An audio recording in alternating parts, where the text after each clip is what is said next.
Good morning. I'm going to do things a little differently today.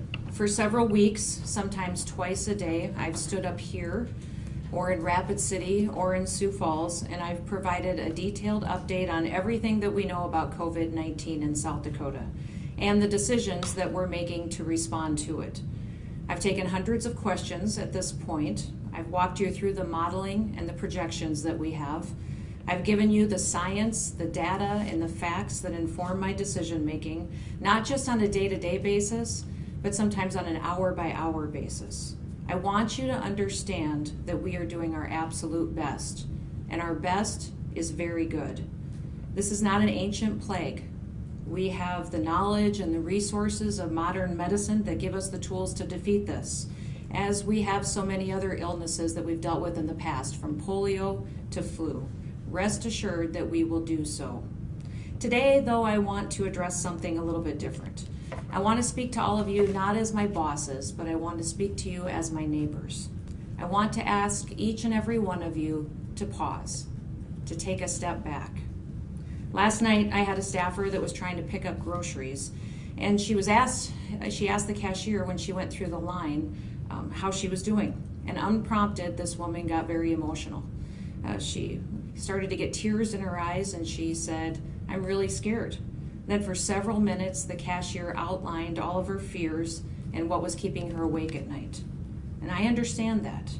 I've heard from many of you myself, from my family, my friends, from some total strangers who feel exactly the same way. I've spoken about how we're in this for the long haul. For South Dakota, we expect that this will take many, many weeks, perhaps even months, to run its course. I have state employees who are quite literally working around the clock. Just yesterday, I had a young man who passed out in the middle of a meeting from dehydration. He's doing well today, and he's at home resting.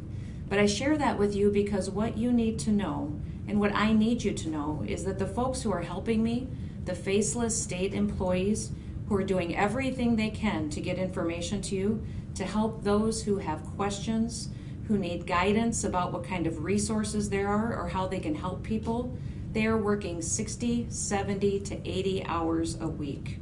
This includes EMS workers, hospital workers, and many volunteers in your communities. I have a Secretary of Health who by all accounts has been tremendous. She has been at this since January. She has stood up our operations. She has readied our resources. She has prepared a plan to fight this virus head on, and she has been steadfast. Day in and day out, Kim has been planning, coordinating, and executing all of the decisions that I am making. I've talked to so many local officials who are stretched so thin. I know that they are worried. I can see it on their faces. I hear it in their voices.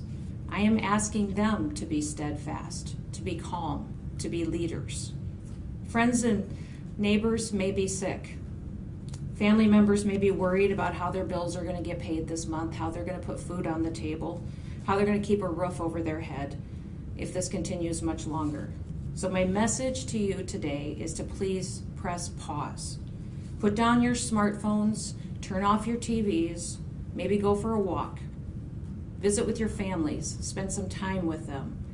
Call a loved one, just take a break.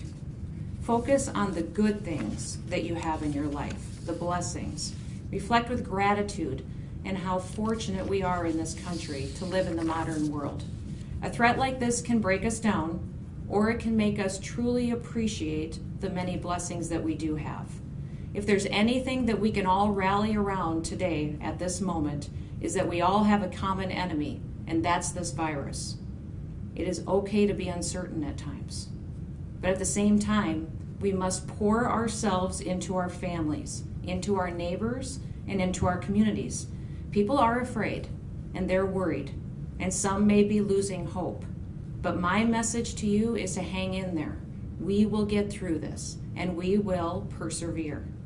So even if it's just for a little bit today, would you please consider taking a step back? Press a pause. Go for a walk.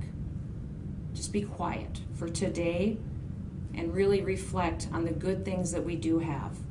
My hope is that despite this situation, we all find a way to allow this to help bring us all together, to remind us of what is truly important in life, to remind us of three things: faith, hope, and love. And the greatest of these is love. Thank you.